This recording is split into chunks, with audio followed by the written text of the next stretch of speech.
Yep. So you've got a story to tell from when you were in North Carolina or Virginia. I forget. North Carolina. Was it North Carolina? It was North Carolina. The first weekend in May last year, and we had an Alavea event, a pros event out in North Carolina, the Blue Ridge Smoky Mountains. I love that place. It's beautiful out there, and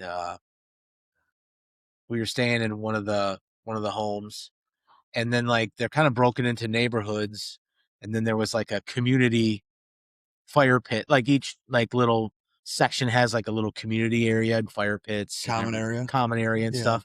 And so we were staying there.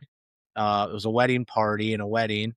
And so we just, like I do, I just started conversation, chit chat, like, hey, what do you guys do? And, guy talk. Guy talk. And fire pit guy talk.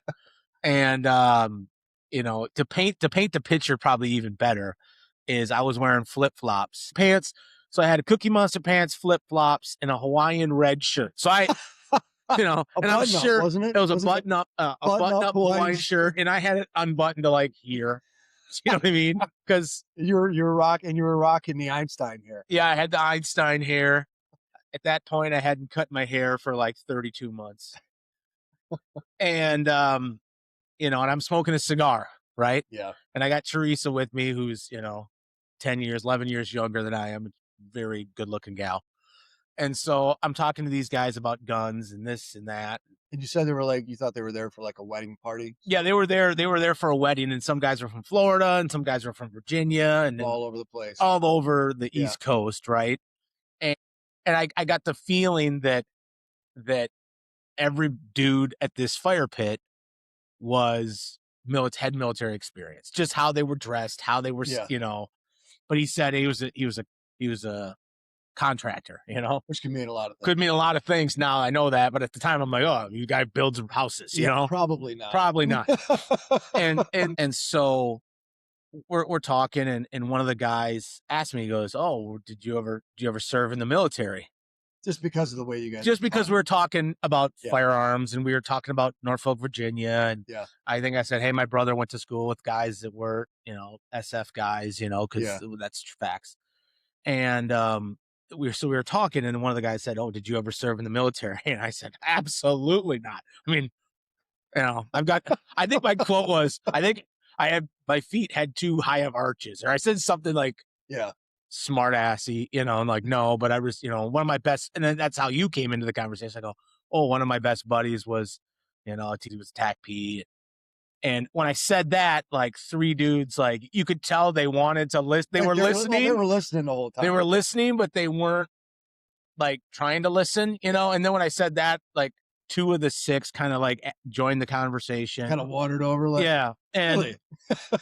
And it was funny because he's like, oh, so you never served? You seem to know a lot about that. And I'm like, no, I never served. And I said, it's not like I've got a coin in my pocket.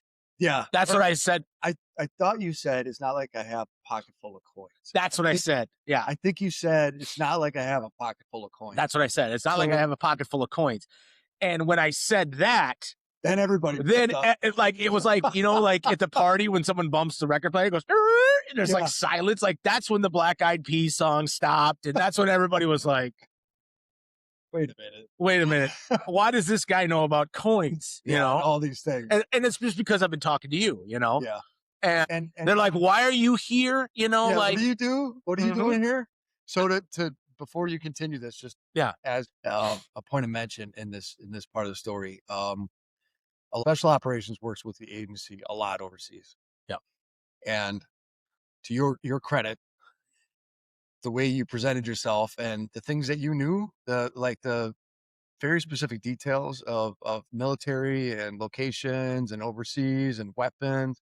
And then you show up to this party, which I wasn't invited to. I'm fairly certain was a 19th to 20th group that was up there to do some training. Yeah. If I had to guess. Yeah.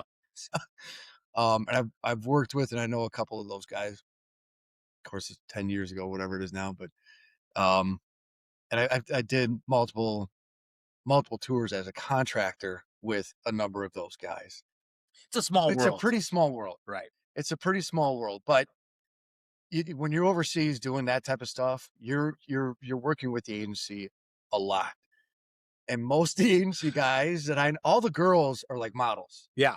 They're like, they have master's Well, degrees. They it have didn't hurt 10 that and I 10, like, had Teresa with me. that probably helped Yeah. with your whole scenario because they were eyeing Good you up. looking redhead. Oh, Yeah. I guarantee they were eyeing you up when you came walking up in there.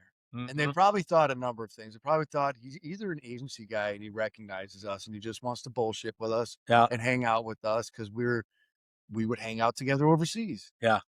Or he's one of these agency SERE dudes that's vetting us and seeing if we're talking about things that we shouldn't be talking about. Yeah.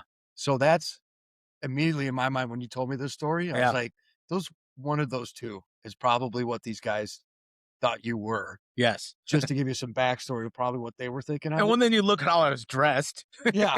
I mean, just I could And I go totally see stumbling. They're like, "Where are Yeah. you from?" I go, "I live in Wisconsin." Yeah. And they're like, "And why are you like? Why are you here? Like, you just happen to be in the condo next to us. Next to us, the whole team out here We're having a wedding tomorrow, and Yeah. and you know." Yep. So I got to meet the bride and I got to meet the groom and you know, then their parents. And, Everybody. yeah. I'm sure you met everybody. Mhm. But I'm sorry, go ahead. Continue. No, so we're talking. I made the. It's not like I have a pocket full of coins, and then all of a like That's it when was like they perk up. it was like okay, and then they started like looking at me, you know, because at that point, you know, I smoked about a half a cigar. I'd probably been talking to him for a half hour, 45 minutes, Yeah. and I think I stayed another half hour or so, and you know, I had a couple of bush lights, and and Yes. and then finally someone's like, so who's your Who's your who friend? do you know? You know? Yeah. And I said, well, you know, Jasper Hardinger is one of my best friends.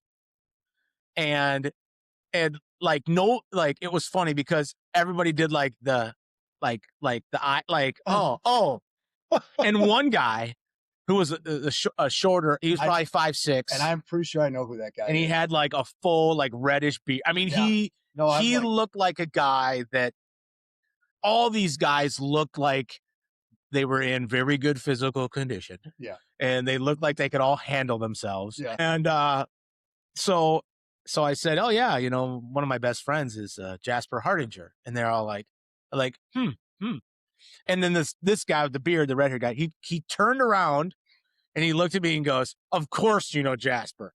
And he just walked away. He went to bed. He was like, "I've had enough." You know, like and when he said that, there's like three dudes that kind of went like, is Jasper here? Like, where is he? Like they were expecting you to come out next and be like, "What's up, bitches?" Yeah. And you didn't have cell service. no, So, like, you called me later that day when you got back out of the mountains. yeah, You're like, when you get into Wi-Fi in the houses, sometimes it's Yeah. you know, hit or miss. yeah. Um, But you called me up and you told me about that, and I'm like, shorter dude, like, I'm 9/10 sure I know exactly who that is. He was a captain. Yeah. He's a captain in the reserve Green Beret teams. Yeah. And I worked with him in Herat and Kabul. Yeah, it was just one of those surreal moments where you're never, small world. you're one conversation away from everybody. You know what I mean? He was good guy, you know. But I mean, him and I had to pull a couple of details, just the two of us. Yeah. A number of occasions. And I think he was a Delta originally. I think he was a team medic because he knew quite a bit about that. Because he actually ran some tests on me for TBI, just to create a baseline to submit him in my DoD records because of the IEDs and shit. But I ran into him. That was the only Green Beret team that was working in Herat, Afghanistan, when my team was in Herat, Afghanistan. And we were the only two teams that were allowed to go outside the wire. Okay. So we used the Herat. It was a ISAF facility. So it's a NATO compound for the most part, but it's an airfield. Sure. I was waiting for one of my team guys to come in off of rotation. It's one of these small South African prop planes. Yeah. You know, dual engine prop planes that you fly in there with like no door on the cockpit. And, you know, there's it's pretty shady. Yeah. But you know, you fly in there on this little thing, and I was standing there, and that guy came, and I can't remember his name to save my life right now, but he came walking off the tarmac with these other guys, and I was like, holy shit, dude. And I'm like, "How you been?" You know, like, been a couple years. Yeah. And actually that ties into, that's part of the story from the book. The Yeah. second chapter from when we stood at that compound in Herat, one of his team medics is actually one of the guys that we pulled, to assist in a, recovery after an attack on a checkpoint and saved one of the guy's lives. He got me one of his medics. Then we got that guy into Kabul, to the hospital up there at the NATO base and saved his life. Yeah. But that I bet almost anything that's who that was. Yeah. And that was the last time I saw him. That was 2015. And this was what, last year you ran Yeah. into him? Last year. So Yeah. I must have made an impression. I don't know if it was a good one, but Well, it was at the time, again, after I called you and we started talking and you yeah. gave me, like, I just thought it was a cool conversation, Yeah.